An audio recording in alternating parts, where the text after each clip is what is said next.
In this section, we are going to cover off the ergonomically located main switches and controls, which have been grouped in a deliberate and logical way for ease of reference. Some of these features we will be demonstrating further out on the road in the driving sections. Let's start with this switch here. This will put on the reading light above the passenger seat. Next to this, you have the isolation switch for the reversing beeper. Here you have the switch for the nighttime running lights and cab interior lights. And next to this, you have the switch to unlock and lock the passenger door, and adjacent to this, the night heater.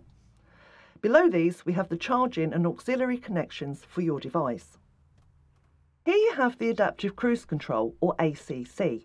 This is defaulted to on when engaging cruise control, but you can turn it off and back on using the switch. The switch adjacent allows you to decrease and increase the distance between yourself and the vehicle in front. Moving down, you have the switch for the self-leveller for the ECAS. And next to this is the lane departure warning system. This is defaulted to on, but you can turn it off depending on the road types. Next to this is the diesel particulate filter, or DPF switch. More on this is covered in the regeneration section. Here we have the truck navigation radio, or TNR, which can connect to your device via Bluetooth for media streaming. It does not connect as a hands-free phone. Below this, you have the hazard warning lights. Moving across, you have the switch for the traction control, or ASR, and this allows a little more slip on the drive wheels to get you moving on loose ground. And here is the hill start aid, which is fitted on all AS-tronic models.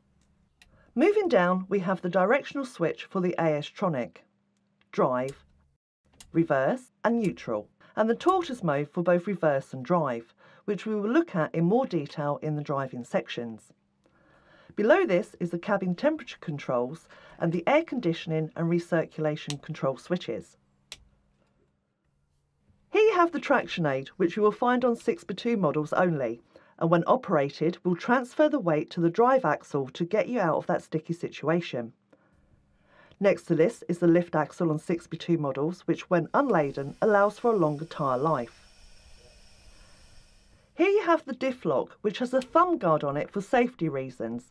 The diff lock should only be engaged when the vehicle is stationary and in neutral. The PTO here can be either engine or gearbox driven. There are programmable features which allow the PTO to remain engaged or not whilst in drive depending on your operation. And here you have the menu control switch, which allows interaction with the DIP or driver's information panel, and we'll be looking at this in more detail later on.